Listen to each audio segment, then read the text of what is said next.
Good morning प्यारे बच्चों। आज हम लोग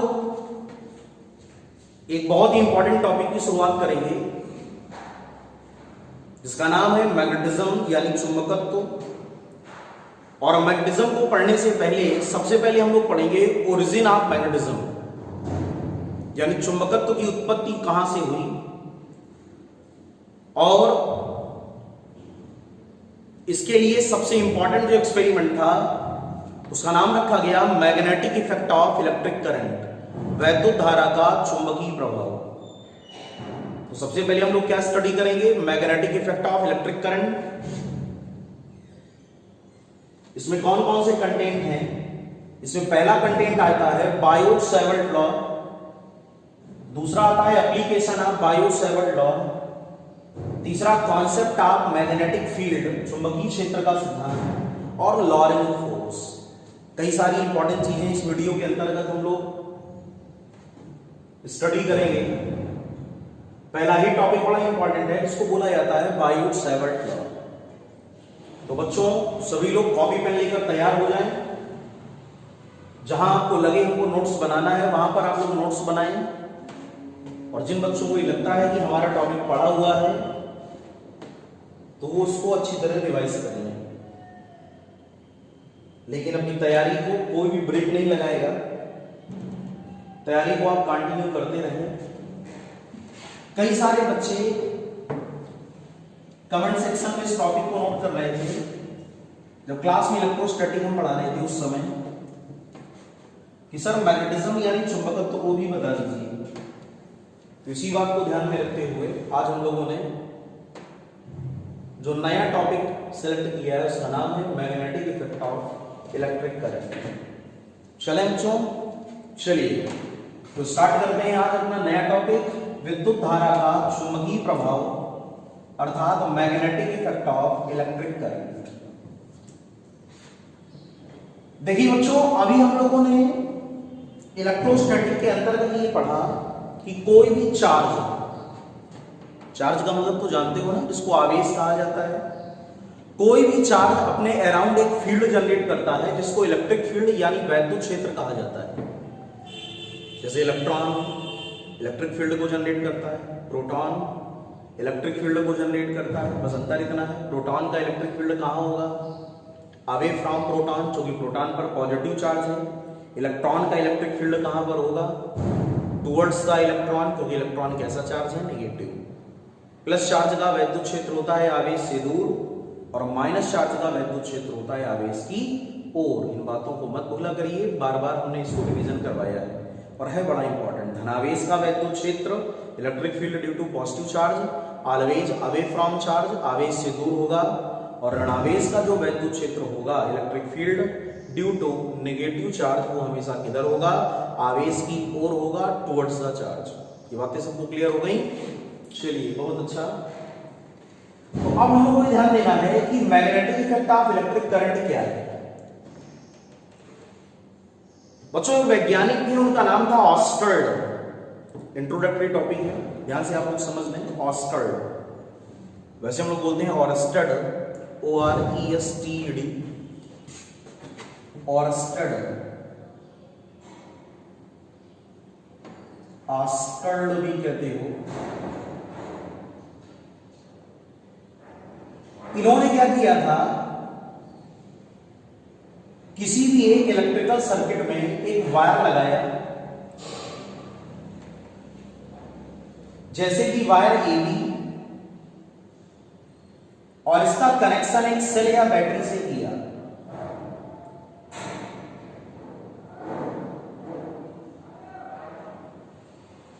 और जैसे ही इन्होंने सर्किट में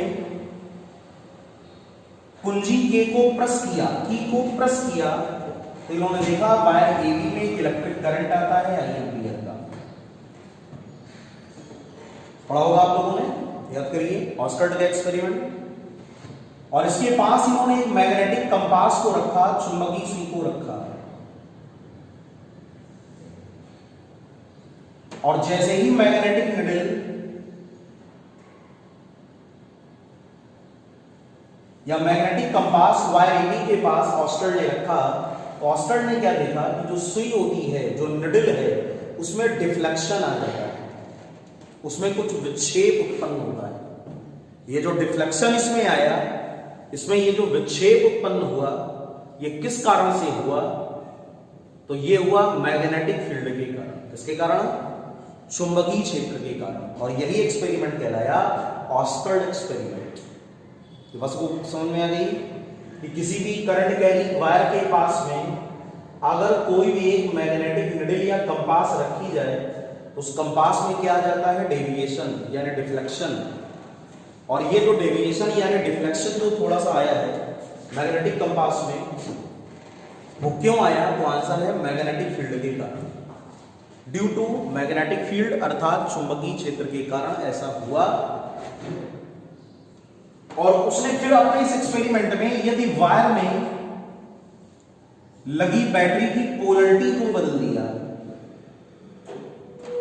देखो अभी ये प्लस माइनस था सेल, अब इसको लगा दिया माइनस प्लस, वायर अभी वही है ये भी, तो जो डायरेक्शन ऑफ करंट थी, इसको विद्युत धारा बोला गया, उसकी दिशा भी बदल गई। और जब उसकी डायरेक्शन बदली तो मैग्नेटिक कंपास में यानी चुंबकीय सुई में जो विक्षेप था वो भी बदल गया। ठीक है, थोड़ा सा शॉर्ट में पढ़िए, बिल्कुल ब्रीफ में नहीं जाना है, लॉन्ग डिस्क्रिप्शन में, थोड़ा सा हम लोगों को शॉर्ट में लेके चलना है। तो ऐसी कंडीशन में हमको ये पता चला कि यहां पर भी एक मैग्नेटिक फील्ड आया वायर के अराउंड, लेकिन उसकी डायरेक्शन पहले वाले एक्सपेरिमेंट से क्या थी? डिफर यानी भिन्न थी। अब ऑस्टर्ड ने क्या किया? बोलिए भाई, ऑस्टर्ड ने क्या किया? अब ऑस्टर्ड ने काम किया कि जो की थी अर्थात कुंजी के, इसको ओपन रहने दिया, खुला रहने दिया। तो करंट वायर में क्या हो गई? आई बराबर 0। और जब वायर में करंट हो गई आई बराबर 0 तो मैग्नेटिक कंपास में कोई डिफ्लेक्शन नहीं हुआ, सुई ऐसे स्ट्रेट बनी रही। ये 3 ऐसे एक्सपेरिमेंटल रिजल्ट थे जो ऑस्टर्ड ने अपने एक्सपेरिमेंट में देखे थे। तो इससे ऑस्टर्ड के दिमाग में एक प्रश्न आया कि आखिर ऐसा क्या है जिस कारण मैग्नेटिक कंपास ऐसे बार बार घूमती है, पहले एक डायरेक्शन में फिर दूसरे डायरेक्शन में, लेकिन करंट को अगर 0 कर दें तो मैग्नेटिक कंपास में कोई डेविएशन नहीं होता। ठीक है, तो काफी मैनी एक्सपेरिमेंट्स के बाद में, आफ्टर मैनी एक्सपेरिमेंट्स, ये इस रिजल्ट पे पहुंचे कि वायर में इलेक्ट्रिक करंट फ्लो करने से उसमें क्या आ जाता है? मैग्नेटिक फील्ड, जो अपने काम की बात है। ठीक है, टॉपिक इंट्रोडक्शन हमने आपको करा दिया, ये सारी चीजें क्या होती हैं, ऑस्टर्ड का एक्सपेरिमेंट था गया, और उससे उसने रिजल्ट क्या निकाला जो कंपटीशन एग्जाम में इंपॉर्टेंट है। रिजल्ट ये निकला कि किसी भी इलेक्ट्रिक वायर में जब कोई विद्युत धारा या कोई इलेक्ट्रिक करंट पास की जाएगी, प्रवाहित की जाएगी, तो वायर के अराउंड, तार के आसपास एक फील्ड आएगा जिसका नाम है मैग्नेटिक फील्ड, जिसको हम लोग बोलते हैं चुंबकीय क्षेत्र। ये बात समझ में आ गई? तो एक बात आज से हमको याद रखना है, एक्सपेरिमेंट सबको क्लियर हो गया ना? चलिए, बहुत अच्छा। तो एक बात हम लोगों को याद रखनी है कि किसी भी धारावाही चालक तार से जो क्षेत्र उत्पन्न होता है, the field which is produced due to current carrying conductor, उसको हम लोग बोलते हैं मैग्नेटिक फील्ड अर्थात चुंबकीय क्षेत्र। तो चुंबकीय क्षेत्र का कॉन्सेप्ट बड़ा इंपॉर्टेंट है। इसका एक कॉन्सेप्ट ये आया कि धारावाही चालक तार, धारावाही चालक तार से उत्पन्न क्षेत्र चुंबकीय क्षेत्र कहलाया।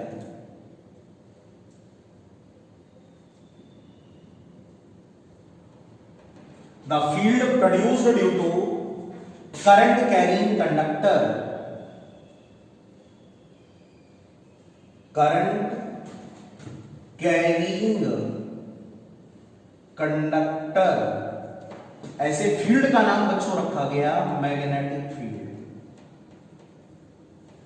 इसको हम लोग चुंबकीय क्षेत्र कहते हैं। यहां से एक लॉजिक हमको और क्लियर हो गया कि चार्ज 2 प्रकार के होते हैं। आवेश जो होगा उसकी प्रकृति तो सब लोग जानते हो, नेचर तो होता है, एक पॉजिटिव एक नेगेटिव। लेकिन इनकी दो अवस्थाएं होती हैं स्टेट, जो बड़ा इंपॉर्टेंट एग्जाम के लिए। एक होता है बेटा रेस्ट चार्ज, इसको कहते हो विराम आवेश, और दूसरा होता है बेटा मूविंग चार्ज, इसको कहते हो गतिमान आवेश। तो ऑस्टर्ड ने अपने रिजल्ट से, अपने एक्सपेरिमेंट के रिजल्ट से जो बातें क्लियर करी, वो ये बात हमारे सामने आई कि जब कोई चार्ज रेस्ट में होता है, तीसरा वाला जो कॉन्सेप्ट था ऑस्टर्ड का, जब वायर में कोई करंट नहीं फ्लो किया गया था, याद आया अभी हमने बनाया था। तो जब वायर में कोई करंट नहीं फ्लो किया गया था, यानी चार्ज किसमें थे? रेस्ट में, आवेश विराम में थे, उसी को बोलते हो रेस्ट आवेश, विराम आवेश। तो बड़ा सीधा सा लॉजिक है कि अगर कोई चार्ज रेस्ट में होता है तो वो मैग्नेटिक फील्ड को नहीं बनाता, नो एनी मैग्नेटिक फील्ड, इससे कोई भी चुंबकीय क्षेत्र उत्पन्न नहीं होता। और अगर कोई चार्ज मूविंग स्टेट में होता है, then it produces magnetic field, ये चुंबकीय क्षेत्र को उत्पन्न करता है। तो आज इन बातों को आप याद कर लें, क्लास में भी मैंने पढ़ाया था आपको कि जो गतिमान आवेश होंगे, जिनको मूविंग चार्ज कहते हो, ये चुंबकीय क्षेत्र को उत्पन्न करते हैं, दे प्रोड्यूसेस मैग्नेटिक फील्ड। और अगर आप रेस्ट चार्ज की बात करो तो ये चुंबकीय क्षेत्र को उत्पन्न नहीं करता। तो एग्जाम का इंपॉर्टेंट क्वेश्चन है, आप लोग इसको तैयार कर लें, दोनों कॉन्सेप्ट कि धारावाही चालक तार से जो क्षेत्र उत्पन्न होता है, the field produced due to current carrying wire, उस फील्ड का क्या नाम है? Magnetic field. और दूसरा जो रेस्ट चार्ज होता है, उससे कोई मैग्नेटिक फील्ड नहीं आता, लेकिन जो मूविंग चार्ज होता है, जिसको गतिमान आवेश कहते हो, इससे मैग्नेटिक फील्ड आता है। क्लियर? इसको आप ऐसे भी याद कर सकते हो कि जो रेस्ट चार्ज है, यानी विरामावस्था में जो भी चार्ज होगा, ध्यान रखना, ये केवल इलेक्ट्रिक फील्ड को उत्पन्न करता है,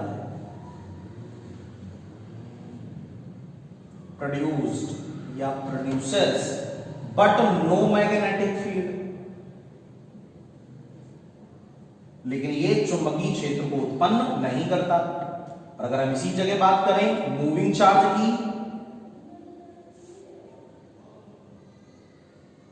प्लस क्यू जो v वेलोसिटी से जा रहा है, अगर आप इसकी बात करो तो it produces both electric and magnetic field. यह वैद्युत और चुंबकीय दोनों क्षेत्र उत्पन्न करता है। इस बात को आप अच्छी तरह याद कर लें कि कौन सा ऐसा चार्ज है जो वैद्युत क्षेत्र भी बनाएगा और चुंबकीय क्षेत्र भी बनाएगा। तो आंसर है मूविंग चार्ज, गतिमान आवेश। गतिमान आवेश वैद्युत क्षेत्र भी बनाता है और चुंबकीय क्षेत्र भी बनाता है। ई का मतलब वैद्युत क्षेत्र, इंग्लिश हिंदी दोनों में समझा करिए, और बी का मतलब चुंबकीय क्षेत्र, मींस मैग्नेटिक फील्ड। तो कौन सा चार्ज दोनों फील्ड बनाता है? आंसर है ई और बी, वैद्युत और चुंबकीय। और कौन सा चार्ज ऐसा है जो केवल वैद्युत क्षेत्र बनाता है लेकिन चुंबकीय क्षेत्र नहीं? तो आंसर है रेस्ट चार्ज, विराम में आवेश,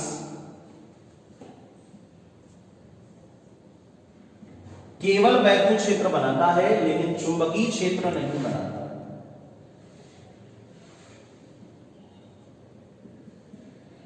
ठीक, E does not equal to 0 but B is equal to 0। और जो गतिमान आवेश है, जिसको मूविंग चार्ज बोला जाता है, गतिमान आवेश, कतई मत भूलना इन चीजों को, बड़ा इंपॉर्टेंट है, वो E और B दोनों बनाता है। E does not equal to 0 and B also does not equal to 0। तो ये बातें सबको क्लियर हो गई? बोले भाई सबको ये बातें समझ में आ गई? क्या हमको पता चला कि किसी भी वायर में जब इलेक्ट्रिक करंट पास होगा तो उससे क्या जनरेट होगा? Magnetic field. किसने ये बताया? ऑस्टर्ड ने। एक क्वेश्चन तो यही था। और उसके बाद चार्ज की दो अवस्थाएं, रेस्ट चार्ज और मूविंग चार्ज, जो चार्ज रेस्ट में होता है वो क्या करेगा, वो वैद्युत क्षेत्र बनाएगा लेकिन चुंबकीय क्षेत्र नहीं बनाएगा। और जो चार्ज किसमें होता है, बोलिए मोशन में यानी गति में, वो ई और बी दोनों को बनाता है। इलेक्ट्रिक फील्ड भी जनरेट करेगा और मैग्नेटिक फील्ड भी जनरेट करेगा। आई थिंक सभी बच्चों को ये सारी बातें क्लियर हो गई होंगी। जहां पर आपको नोट करना हुआ करें, वीडियो को पॉज करके आप नोट कर लिया करें, ठीक है, ताकि हम कोर्स को थोड़ा स्पीड में आगे बढ़ा सकें और आपका रिवीजन भी। तो ये बातें हम सभी लोगों को क्लियर हो गई, बड़ा आसान था हमारे लिए ई और बी का कॉन्सेप्ट। टॉपिक सबको क्लियर है? क्या पढ़ रहे हैं हम लोग? वैद्युत धारा का चुंबकीय प्रभाव, magnetic effect of electric current. अब बेटा जब ये मैग्नेटिक फील्ड जनरेट हुआ, ये जो चुंबकीय क्षेत्र आया जिसको हम लोग बी भी बोलते हैं, ये वेक्टर क्वांटिटी होती है, पता होना चाहिए सबको।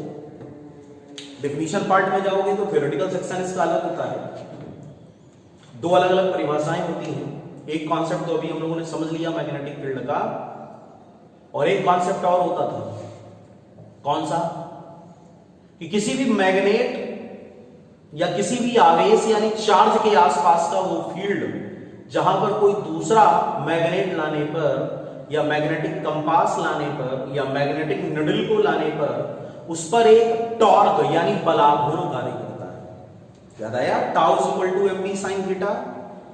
तो ऐसा रीजन, ऐसा क्षेत्र जहां पर किसी मैग्नेटिक कंपास को लाने पर उस पर एक बलाघूर्ण कार्य करता है, उस पर एक टॉर्क कार्य करता है और वो अपनी जगह से डिफ्लेक्ट हो जाती है, घूम जाती है, ऐसे फील्ड को भी हम लोगों ने क्या बोला, मैग्नेटिक फील्ड, जिसको हम लोग क्या बोलते हैं, चुंबकीय क्षेत्र। तो मैग्नेटिक फील्ड का ये भी एक कॉन्सेप्ट होता है, बड़ा आसान है। एक तो अभी हम लोगों ने पढ़ा ऑस्टरडे के एक्सपेरिमेंट से, है ना, मैग्नेटिक फील्ड क्या होता है। दूसरा ये डेफिनेशन पार्ट था जो अभी हमने आपको बताया। तो मैग्नेटिक फील्ड को बी वेक्टर से रिप्रेजेंट करते हो। अब इसका मैग्नीट्यूड यानी परिमाण कितना होगा, इसको वैल्यू भी कहते हो। और एक बात और इंपॉर्टेंट है, इसकी डायरेक्शन किधर होगी। अगर ये सदिश राशि है, ये सदिश राशि है तो इसकी दिशा किधर होगी, इसका परिमाण क्या होगा। इन चीजों को फाइंड आउट करने के लिए थोड़ा सा हम लोग आगे बढ़े और परिमाण को निकालने के लिए हम लोगों ने स्टडी किया बायो-सैवर्ट लॉ। बायो-सैवर्ट ने किसी भी गतिमान धारावाही चालक तार, या फिर आप ऐसे समझ लो किसी धारावाही चालक तार के कारण कितना मैग्नेटिक फील्ड आएगा, उसका एक नियम दिया और वो नियम क्या कहलाया, बायो-सैवर्ट का नियम। क्या हमने आपको बताया, बायो-सैवर्ट ने किसी भी करंट कैरिंग कंडक्टर के कारण मैग्नेटिक फील्ड को काउंट किया। बायो-सैवर्ट ने किसी मैग्नेटिक फील्ड, किसी भी करंट कैरिंग कंडक्टर के कारण मैग्नेटिक फील्ड कितना होगा इसको काउंट किया और ये नियम क्या बन गया, बायोट-सैवर्ट लॉ। इसको बोलते हो बायो-सैवर्ट का नियम, मींस बायोट-सैवर्ट लॉ। इस नियम से बेटा क्या हुआ, from this law value of magnetic field is to be determined। Magnetic field की वैल्यू को डिटरमाइन करने का जो नियम है उसी को बोला गया बायो-सैवर्ट का नियम। क्या था ये, बायो-सैवर्ट ने क्या बताया कि हमारे पास कोई भी एक करंट कैरिंग कंडक्टर है जिसमें आई एम्पियर का करंट फ्लो करता है, उसमें एक छोटा सा एलिमेंट है Mn, जिसकी लंबाई को या लेंथ को उसने dl या डेल्टा L माना, और यहां से r दूरी पर एक पॉइंट P, ये एंगल थीटा, और पॉइंट P पर हमको क्या निकालना था, मैग्नेटिक फील्ड डेल्टा B। क्या क्या हमारे पास है, एक करंट कैरिंग कंडक्टर है XY, इसमें I एंपियर का करंट X से Y की तरफ जा रहा है। एक अल्पांश है Mn, स्मॉलर एलिमेंट, जिसकी लंबाई है डेल्टा L।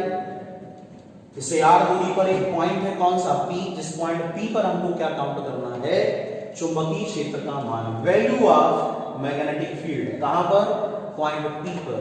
और इसके लिए हम लोग कौन सा नियम लगा रहे हैं, इसका नाम है बायो-सेवर्ट का नियम या बायो-सेवर्ट लॉ। सारी चीजें सबको क्लियर हो गई कौन क्या है। तो बायो-सेवर्ट नियम किसके लिए लागू होता है, छोटे अल्पांशों के लिए मैग्नेटिक फील्ड को कैलकुलेट करने के लिए। तो क्या बताया बायो-सेवर्ट ने कि धारा I के कारण बिंदु P पर जो चुंबकीय क्षेत्र होगा डेल्टा B, वो डायरेक्टली प्रोपोर्शनल होगा, अनुक्रमानुपाती होगा करंट I के। फिर बायो-सेवर्ट ने क्या बताया, जो मैग्नेटिक फील्ड होगा डेल्टा B पॉइंट P पर, वो अल्पांश की लंबाई, length of element delta L के डायरेक्टली प्रोपोर्शनल मींस अनुक्रमानुपाती होगा। जो मैग्नेटिक फील्ड होगा डेल्टा B, वो प्रोपोर्शनल होगा sine of angle theta which makes by the line joining to point P and conductor। बिंदु P से चालक को मिलाने वाली रेखा के द्वारा जो एंगल बनेगा उसकी साइन ऑफ एंगल के प्रोपोर्शनल। और ये जो मैग्नेटिक फील्ड होगा वो पॉइंट P से कंडक्टर की जो दूरी होगी r, उसके स्क्वायर के रेसिप्रोकल यानी व्युत्क्रमानुपाती होगा, inversely proportional to the square of distance of point P from the conductor. ये सारी बातें सब क्लियर हो गई, पहले भी आपने पढ़ा रखा है, इसमें थोड़ा सा हम तेजी से चल रहे हैं। इन सारे नियमों को जब कंबाइन करोगे, एबव लॉस, तो फार्मूला हम लोग को बेटा क्या मिला, delta B proportional I delta L, और यहां पर क्या बना, sign theta upon r square. Clear. जब ये प्रोपोर्शनलिटी का साइन हम लोगों ने हटाया तो एक कंप्लीट फार्मूला हमारे पास आया, mu naught upon 4 pi I delta L sine theta upon r square. और इस नियम को हम लोगों ने बोल दिया बायो-सेवर्ट का नियम, मींस बायो-सेवर्ट लॉ। यहां पर ये जो म्यू नॉट अपॉन 4 पाई है, इसकी value 10 to the power -7 newton per ampere square, बड़ा मोस्ट इंपॉर्टेंट है, ये तैयार कर लें। इसलिए बायो-सेवर्ट लॉ का एक और फार्मूला बन गया 10 to the power -7 I delta L sine theta upon r square. ये भी बायो-सेवर्ट लॉ है, ये भी बायो-सेवर्ट लॉ है। इसके बाद अगर हम लोग बात करें नेट मैग्नेटिक फील्ड या total magnetic field,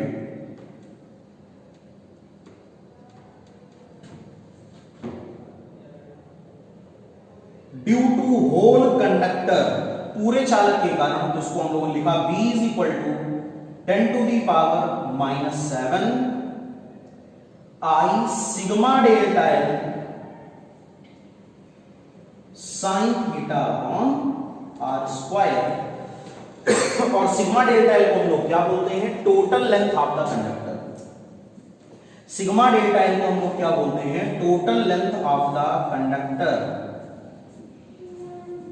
total length of conductor, चालक की कुल लंबाई।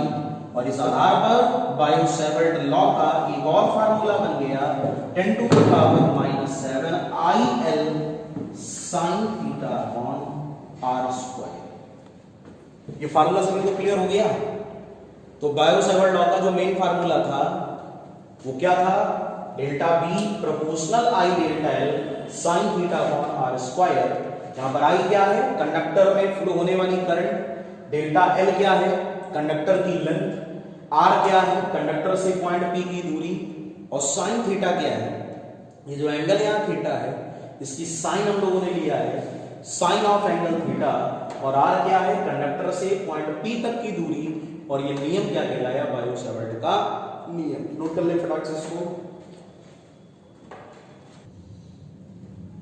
तो बच्चों अभी हम लोगों ने ये स्टडी किया कि जो बायो-सेवर्ट लॉ है वो क्या होता है। सबको फार्मूला समझ में आ गया, बोलिए। बायो-सेवर्ट लॉ का जो फार्मूला था वो सबको क्लियर हो गया। अब कुछ मेन चीजें को तैयार कर लो। जैसे भी हम लोगों ने पढ़ा बायो-सेवर्ट लॉ से मैग्नेटिक फील्ड को काउंट करने का फार्मूला, पूरा फार्मूला लिख लें। B is equal to mu naught upon 4 pi I delta L sine theta upon R square. ये तो मैग्नेटिक फील्ड हो गया। जो म्यू नॉट होता है इसकी वैल्यू 4 pi into 10 to the power -7। Learn करके जाइए, एग्जाम में इंपॉर्टेंट है। यूनिट याद कर लेना, न्यूटन पर एम्पियर स्क्वायर। किसकी यूनिट होती है? म्यू नॉट की, Newton per ampere square. Mu naught की एक और यूनिट होती है, म्यू नॉट की एक और यूनिट होती है वेबर पर एम्पियर मीटर। उसकी एक और यूनिट होती है और करके वेबर पर एम्पियर मीटर। इसको भी लर्न कर लो। म्यू नॉट को हम लोग कहते क्या है? म्यू नॉट को बोलते हो निर्वात की चुंबकशीलता। ठीक है, इसका मतलब हुआ परमेबिलिटी, परमेबिलिटी ऑफ वैक्यूम। इसको म्यू नॉट बोला जाता है बेटा। और म्यू नॉट और एप्सिलॉन नॉट में रिलेशन होता है, mu naught epsilon naught is equal to 1/c square. Very very most important. Exam में कई बार इसका क्वेश्चन बनता है कि what is the relationship between mu naught and epsilon naught. अगर आप यहां से c की बात करो तो यहां से c इज इक्वल टू आता है 1/रूट म्यू नॉट एप्सिलॉन नॉट। ठीक है, c को हम लोग क्या बोलते हैं? Speed of light, speed of light in vacuum. निर्वात में प्रकाश की चाल 3 into 10 to the power 8 metre per second. किसने निकाली थी? स्पीड ऑफ लाइट को किसने कैलकुलेट किया था? स्पीड ऑफ लाइट का एक्सपेरिमेंटल डिमॉन्स्ट्रेशन किसने किया था? मैक्सवेल ने। स्पीड ऑफ लाइट का एक्सपेरिमेंटल डिमॉन्स्ट्रेशन किसने किया था? मैक्सवेल ने।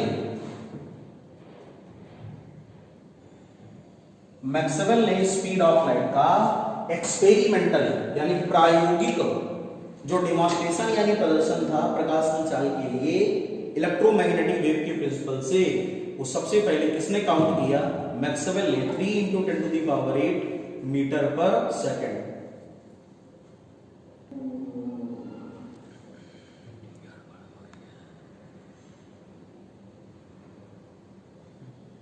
तो स्पीड ऑफ लाइट की calculation c is equal to 3 into 10 to the power 8 metre per second किसने करी? मैक्सवेल ने। याद कर लेना, इंपॉर्टेंट रिलेशन है। सभी लोग जानते हो जो एप्सिलॉन नॉट होता है इसका डायमेंशन फार्मूला होता था MLTA 13/42, 13 माइनस में 42 प्लस में। और जो म्यू नॉट होता है इसका रिलेशन होता है MLTA 11/22, 11 किस में? माइनस में, और 22 किस में? प्लस में। एप्सिलॉन नॉट को बच्चों क्या बोलते हैं? एप्सिलॉन नॉट को हम लोग बोलते थे निर्वात की वैद्युशीलता। इसमें यहां पर माइनस होगा, 11 प्लस में 22 माइनस में। एप्सिलॉन नॉट को बोलते थे निर्वात की वैद्युशीलता, permittivity, permittivity of free space. और म्यू नॉट को हम लोग क्या बोलते थे? Permeability, means permeability of free space. तो एक होती है परमिटिविटी और एक क्या होती है? परमेबिलिटी। एक को बोलते हो वैद्युशीलता और एक को क्या बोलते हो? चुंबकशीलता। तो एप्सिलॉन नॉट का डायमेंशन फार्मूला रन कर लेना, m-1 l-3 t की पावर 4 a की पावर 2। और म्यू नॉट का डायमेंशन क्या होता है? MLTA 11/22। लर्न करके जाइए एग्जाम में, इंपॉर्टेंट क्वेश्चन है दोनों का डायमेंशन। और तीसरा ये क्वेश्चन तो बहुत ही इंपॉर्टेंट था कि म्यू नॉट एप्सिलॉन नॉट का रिलेशन क्या होता है? आंसर है 1/c स्क्वायर। और अगर इन दोनों का रेशियो स्क्वायर रूट करके ले लें mu naught upon epsilon not, तो हमको मिलता है इंपीडेंस। इंपीडेंस का मतलब होता है प्रतिबाधा। ठीक है, इसी को रेजिस्टेंस भी कहते हैं, मींस कैपिटल R। और इसकी यूनिट क्या होती है? तो इसका मतलब उनको ये भी क्वेश्चन याद होने चाहिए। कुछ सॉल्टर ऐसी प्रॉब्लम्स होती हैं छोटी छोटी जो टॉपिक के अंदर से बनती हैं और बड़ी इंपॉर्टेंट होती हैं, तो इन सारी चीजों को आप फटाफट नोट कर लें और इनको लर्न भी कर लें। नोट कर लिया सभी लोगों ने? तो म्यू नॉट को क्या बोलते हो? Permeability of free space. Epsilon not को क्या बोला जाता है? Permittivity of free space.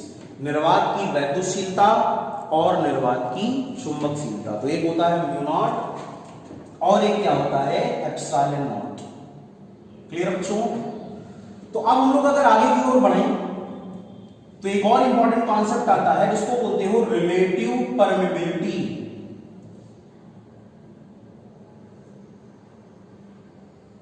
पढ़ा होगा सभी लोगों ने। एक को बोला जाता था आपेक्षिक चुंबकशीलता। इसको म्यू आर से रिप्रेजेंट करते हो और ये बराबर होता है रेशियो ऑफ टू क्वांटिटीज, दो राशियों के अनुपात के, जिनको म्यू और म्यू नॉट कहा जाता है। म्यू और म्यू नॉट का जो रेशियो है, म्यू और म्यू नॉट का जो अनुपात है, उसी को हम लोग क्या कहते हैं? Mu R. म्यू से आपका परिचय है। म्यू को क्या बोलते हो? माध्यम की चुंबकशीलता।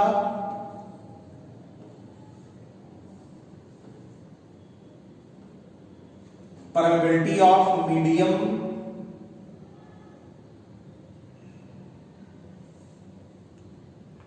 ठीक है। म्यू नॉट को क्या बोलते हो? निर्वात की चुंबकशीलता।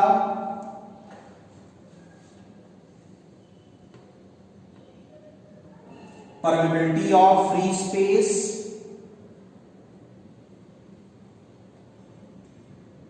इसी को वैक्यूम भी कहते हो। और तीसरा हमको क्या रखना है? Mu are. म्यू आर को हम लोग क्या बोलते हैं? आपेक्षिक चुंबकशीलता म्यू अपॉन म्यू नॉट। ठीक है ना? ये यूनिटलेस क्वांटिटी है। Mu R is equal to mu upon mu naught. उसके बाद बच्चों मैग्नेटिक फील्ड आप लोग जानते हो कि जो चुंबकीय क्षेत्र होता है इसको B से रिप्रेजेंट करते हो। मैग्नेटिक फील्ड भी एक प्रकार की सदिश राशि है। It is also a vector quantity. Magnetic field की बेसिक यूनिट होती है Newton per ampere metre. Magnetic field जो B वेक्टर होता है इसकी दूसरी यूनिट होती है बेटा टेस्ला और इसकी सीजीएस यूनिट होती है गॉस। CGS SI. ठीक है ना? तो चुंबकीय क्षेत्र को यानी मैग्नेटिक फील्ड को किससे रिप्रेजेंट किया जाता है? बी वेक्टर से। और जो मैग्नेटिक फील्ड होता है बी वेक्टर, इसकी यूनिट क्या होती है? टेस्ला। और बी वेक्टर की दूसरी यूनिट क्या होती है? गॉस। गॉस कैसी यूनिट है? सीरीयस। और टेस्ला कैसी यूनिट है? टेस्ला का मतलब हुआ एसआई यूनिट। और इसी को हम लोग बोलते हैं क्या? Newton per ampere metre. तो न्यूटन पर एम्पियर मीटर को ही हम लोग क्या बोलते हैं? टेस्ला। और टेस्ला को हम लोग बोलते हैं न्यूटन पर एम्पियर मीटर। और सीरीयस यूनिट इसकी क्या होती है? गॉस। या इसका दूसरी एक और यूनिट होती है, इसको बोलते हो मैक्सवेल पर सेंटीमीटर स्क्वायर। ठीक है। बी वेक्टर की यूनिट होती है मैक्सवेल पर सेंटीमीटर स्क्वायर। जो सीरीयस यूनिट है, ये दोनों सीरीयस हैं। ये टेस्ला एसआई यूनिट है। टेस्ला को ही बोलते हो 1 Tesla is equal to 1 newton per ampere metre. और जो 1 टेस्ला होता है ये 10 टू दी पावर 4 गॉस के इक्वल होता है। This is the relationship between Tesla and gauss. 1 Tesla is equal to 10 to the power 4 Gauss. जो मैग्नेटिक फील्ड होता है B, की एक और यूनिट होती है वेबर पर मीटर स्क्वायर। इसको भी लर्न कर लो। तो V की सारी यूनिट आपको याद होनी चाहिए। B क्या है? Magnetic field. कैसी क्वांटिटी है? वेक्टर। उसके बाद में जो B होता है इसकी यूनिट क्या होती है? Newton per ampere metre. B की एक और यूनिट क्या होती है? Tesla. Newton per ampere metre. और टेस्ला कैसी यूनिट है? एसआई यूनिट है। B की एक और यूनिट होती है जिसको क्या बोलते हो? गॉस, जो सीरीयस यूनिट है। एक और मात्रक होता है मैक्सवेल पर सेंटीमीटर स्क्वायर, ये भी सीरीयस यूनिट है। 1 टेस्ला किसके बराबर होता है? 1 न्यूटन पर एम्पियर मीटर के बराबर होता है। टेस्ला और गॉस में क्या रिलेशन होता है? 1 Tesla is equal to 10 to the power 4 gauss होता है। बी की एक और यूनिट होती है जिसको बोलते हो वेबर पर मीटर स्क्वायर। ये बी का एक अन्य मात्रक है जिसको बोला जाता है वेबर पर मीटर स्क्वायर, और बी की जो विमा होती है इसको बोला जाता है mt माइनस 2 a माइनस 1। तो ये सारे शॉर्टर पॉइंट्स हैं, तो एग्जाम में लर्न करके जाना, बहुत अच्छी तरीके से रिवीजन करके आप जाएंगे। b is equal to mt minus 2 a minus 1।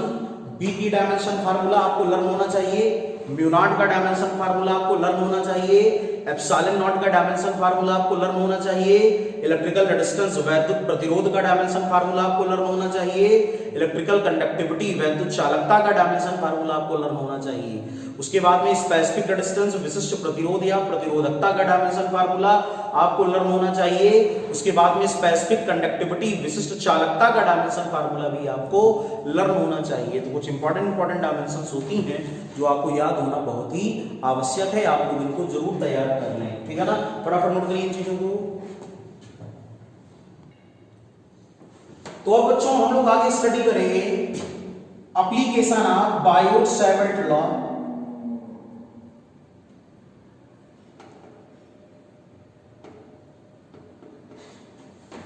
Biot-Savart नियम के क्या क्या एप्लीकेशन होते हैं, इनके क्या क्या अनुप्रयोग होते हैं, इससे हम लोग क्या क्या कैलकुलेट कर सकते हैं। तो सबसे पहली इंपॉर्टेंट चीज जो हम लोगों ने शुरुआत में ही पढ़ी थी कि बायो-सावर्ट लॉ से हम लोग क्या निकालते थे, मैग्नेटिक फील्ड। मैग्नेटिक फील्ड को फाइंड आउट करने का तरीका हमने आपको बताया कि आपको बायो-सावर्ट लॉ यूज करना है, और उस नियम को लगा करके हम लोगों ने क्या क्या सीखा। सबसे पहले हम लोगों ने ली करंट कैरिंग कॉइल, धारावाही कुंडली, और धारावाही कुंडली से हम लोगों ने क्या निकाला, इसका मैग्नेटिक फील्ड, ठीक है ना। हम लोगों ने कहा कि हमारे पास एक करंट कैरिंग कॉइल है जिसमें I एम्पीयर का करंट फ्लो करता है, और इसके सेंटर से x दूरी पर एक पॉइंट P है जो इसकी अक्ष पर है, एक्सिस पर। कौन सा पॉइंट है, P। कॉइल में करंट कितनी है, I एम्पीयर की, और इसमें टोटल नंबर ऑफ जो टर्न्स हैं वो n है। n be the number of turns in the coil, और इनमें फ्लो होने वाला करंट है I। सेंटर से दूरी कितनी x है, और ये रेडियस है इसकी कितनी r, कॉइल की रेडियस r, ये दूरी कितनी है x, और हमको काउंट करना है अक्ष पर मैग्नेटिक फील्ड। तो जो भी न्यूमेरिकल प्रॉब्लम्स एक्सिस पर, कॉइल की एक्सिस पर मैग्नेटिक फील्ड को कैलकुलेट करने के लिए आएंगी, उनके लिए हम लोग क्या फार्मूला अप्लाई करेंगे, उसको बोलते हो B axial is equal to mu naught N I A square या R square upon 2r square plus x square की होल पावर 3/2। ये फार्मूला कहां का है, मैग्नेटिक फील्ड को काउंट करने का। कहां पर, पॉइंट P पर। जो पॉइंट P है कहां पर, अक्ष पर, इसकी एक्सिस पर circular coil, current carrying circular coil यानी धारावाही कुंडली, इसमें फेरों की संख्या कैपिटल N है, total number of turns. I क्या है, करंट इन द कॉइल, कुंडली में बहने वाली धारा। R क्या है, रेडियस ऑफ द कॉइल, कुंडली की त्रिज्या। और X क्या है, distance of point P from centre of the coil. बिंदु P की कॉइल के केंद्र से जो दूरी है उस दूरी को क्या बोला गया, x, और यूनिट आप लोग जानते हो न्यूटन पर एम्पियर मीटर, या इसी को सॉल्ट में हम लोग क्या लिखते हैं, टेस्ला। तो ये सब कैलकुलेशन किसके लिए होगी बेटा, बी के लिए। तो कोई भी क्वेश्चन आएगा करंट कैरिंग कॉइल का, और हमको क्या काउंट करना हो, मैग्नेटिक फील्ड, कहां पर, कॉइल के सेंटर पे, कॉइल के सेंटर पे नहीं, कॉइल के सेंटर से x दूरी पर किसी पॉइंट P पर जो एक्सिस पर है, तो हम लोग ये फार्मूला अप्लाई करेंगे। सबको समझ में आ गया अच्छी तरीके से, बहुत अच्छी तरह पूरे फार्मूले को लर्न कर लीजिए, एकदम रटा होना चाहिए आपको फार्मूला, जैसे कि हमको लर्न है। अब अगर हम लोग बात करें at the centre of coil, अगर हम लोग कुंडली के केंद्र की बात करें, यहां की सेंटर की बात करें, सिचुएशन अपनी हमारे पास वही है। टोटल नंबर ऑफ टर्न्स, फेरों की संख्या कैपिटल एन है, ठीक है। ये सेंटर हो गया, इसमें आई एम्पियर का इलेक्ट्रिक करंट है और ये रेडियस है कितनी आर, और हम लोग को निकालना है सी पर मैग्नेटिक फील्ड। सभी लोग जानते हो in this case x is equal to क्या हो गया 0, और जब x इज इक्वल टू 0 हो गया तो इस फार्मूले को आप देखो, हम लोग लिखेंगे B centre is equal to mu naught N I R square upon 2, और x क्या हो गया 0, तो r स्क्वायर की होल पावर 3/2, 2 से 2 कैंसिल, r स्क्वायर से ये पावर कैंसिल, तो पूरा कंप्लीट फार्मूला क्या आ गया mu naught N I upon 2r। This is the net magnetic field at the centre of current carrying coil. तो धारावाही कुंडली के केंद्र पर जो चुंबकीय क्षेत्र है उसका बेसिक फार्मूला क्या होता है, म्यू नॉट एन आई अपॉन 2r, जो कि बहुत मोस्ट इंपॉर्टेंट फार्मूला है। कई बार एग्जाम इसके न्यूमेरिकल बन चुके हैं, और बाकी ये फार्मूला अपने आप में तो इंपॉर्टेंट है, इसके एप्लीकेशन भी बड़े इंपॉर्टेंट है। तो आपको कॉइल में दो केस बड़े अच्छी तरह याद रखना है, कॉइल की एक्सिस पर मैग्नेटिक फील्ड, कॉइल की एक्सिस पर मैग्नेटिक फील्ड, और नंबर 2 क्या रखना है, कॉइल के सेंटर पे मैग्नेटिक फील्ड, यानी कॉइल के केंद्र पर चुंबकीय क्षेत्र और कॉइल की अक्ष पर चुंबकीय क्षेत्र। दोनों फार्मूले को आप अच्छी तरह लर्न कर लें और नोट कर लें। जहां पर आपको नोट करने में प्रॉब्लम हो, वीडियो को पॉज करके आप इसको नोट कर लिया करें, और सबको पूरा टॉपिक अच्छी तरह क्लियर हो गया होगा। एक एक चीज मैंने एक्सप्लेन करी है कि क्या क्या हो सकता है, वो आपके सब सामने है। फटाफट फार्मूले को नोट करें ताकि हम आगे की ओर बढ़े। तो बच्चों अगला इंपॉर्टेंट टॉपिक हमारे सामने है magnetic field due to straight current carrying wire. कोई भी एक सीधा तार हो, स्ट्रेट वायर, धारावाही चालक तार, इसका मतलब क्या होता है, धारावाही चालक तार, धारावाही चालक तार। कोई भी हम लोगों के पास में एक स्ट्रेट वायर हो, धारावाही चालक तार, और इस वायर में आई एम्पियर का करंट फ्लो करे, परिमित लंबाई का तार है, फाइनाइट लेंथ,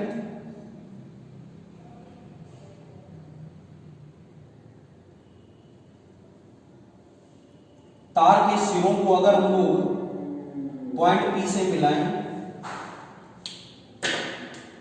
तो ये एंगल है φ1 और ये एंगल है φ2। φ1 और φ2 क्या है, बिंदु P पर x और y के द्वारा बनने वाले एंगल्स, आई एम्पियर का करंट है, और हमको निकालना है पॉइंट P पर मैग्नेटिक फील्ड। हमको क्या निकालना है, पॉइंट P पर मैग्नेटिक फील्ड, बिंदु P पर चुंबकीय क्षेत्र। वायर कैसा है, फाइनाइट लेंथ का वायर, फाइनाइट लेंथ वायर, और पॉइंट P पर हमको मैग्नेटिक फील्ड निकालना है। कैसे निकालोगे, B is equal to mu naught upon 4 pi I upon R sine φ1 plus sine φ2। ठीक है, कौन क्या है सब आपको क्लियर है। φ1 क्या है, x सिरे के द्वारा बिंदु P पर बनने वाला एंगल, पॉइंट P पर जो एंगल बनेगा, जो कोण बनेगा। φ2 क्या है, y सिरे के द्वारा पॉइंट P पर जो एंगल बनेगा। और r क्या है, r है वायर से पॉइंट P की दूरी, r क्या है, वायर से पॉइंट P की दूरी। बशर्ते बस आपको ये कंडीशन तैयार होनी चाहिए कि ये फार्मूला अप्लाई कब होगा, तो ये फार्मूला तब अप्लाई होगा जब वायर कैसा हो, फाइनाइट लेंथ का, यानी परिमित लंबाई का तार होना चाहिए, अनंत लंबाई का नहीं। Wire should be of finite length, not of infinite length. तो फाइनाइट लेंथ के लिए आप इस प्रकार के ध्यान रखना, आप ऐसे फार्मूले का यूज करोगे जिससे आप मैग्नेटिक फील्ड को काउंट कर सकते हो। अच्छा, एक बात हमेशा याद रखना कि अगर कोई point, if point P lies on the wire, ये बहुत इंपॉर्टेंट शर्त है, न्यूमेरिकल में काम आती है जगह जगह। अगर कोई बिंदु P तार पर ही, जैसे ये वायर XY, ये वायर, और यहीं पर पॉइंट P ऐसा, तब हम क्या करेंगे ऐसी सिचुएशन में, या फिर मान लो ऐसे ये वायर और यहीं पर ये पॉइंट P, तब हम लोग क्या करेंगे, ऐसी सिचुएशन। तो इन दोनों कंडीशन में ध्यान रखिएगा, जो मैग्नेटिक फील्ड होगा वो क्या होगा, जीरो। इस बात को हमेशा याद रखना कि अगर कोई भी पॉइंट, ऑब्जर्वेशन पॉइंट, प्रेक्षण बिंदु कंडक्टर पर ही हो, चालक पर ही हो, तो मैग्नेटिक फील्ड हमेशा क्या होता है, जीरो। कहां से, फ्रॉम बायोट-सावर्त लॉ। कैसे, बायोट-सावर्त लॉ का फार्मूला क्या होता था, B is equal to mu naught upon 4 pi I delta L sine theta upon R square.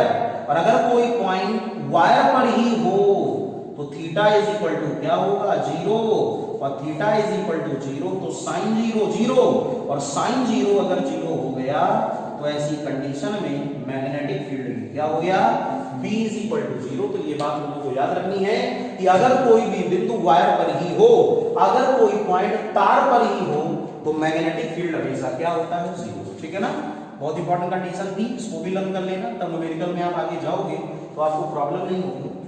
अब अगर कोई भी वायर इनफाइनाइट लेंथ का हो,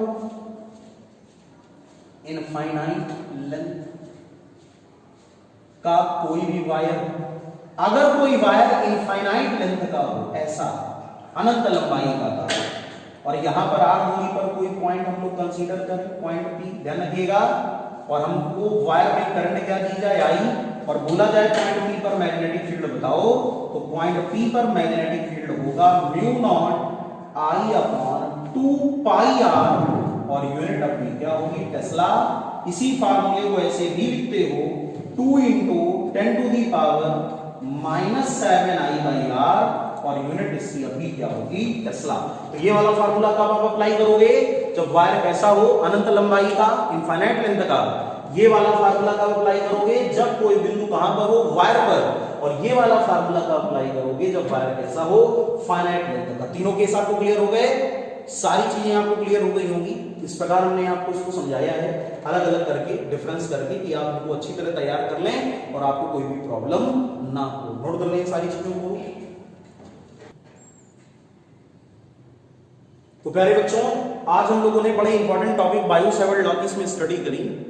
बायोट-सावर्त लॉ के सारे एप्लीकेशन आपको समझाए, आपको सारी चीजें बहुत अच्छी तरह समझ में आ गई होंगी। फिर भी अगर कोई प्रॉब्लम हो तो आप उसको डिस्कस करेंगे, कमेंट सेक्शन में आप उसको लिख दें, ताकि दोबारा हम उसको फिर से रिवाइज करें। लगातार निरंतर आगे बढ़ते रहिए, तैयारी को आप कतई भी प्रभावित ना करें। जितना ज्यादा समय हो सके आप पढ़ाई में दें, ताकि आगे आने वाले जब भी आपके एग्जाम हो तो आप उसमें अच्छा परफॉर्मेंस दिखा सकें। अब नेक्स्ट वीडियो में हम लोग बायोट-सावर्त लॉ के एप्लीकेशन में चलेंगे, और ये हम आपको न्यूमेरिकल प्रॉब्लम सिखाएंगे कि आप क्वेश्चन कैसे करना है। तो यहां तक आप लोग इस वीडियो में, यहीं तक हम आज टॉपिक को खत्म करते हैं, और नेक्स्ट वीडियो में नए टॉपिक के साथ फिर से आपसे मुलाकात होगी। तब तक के लिए जय हिंद, जय भारत।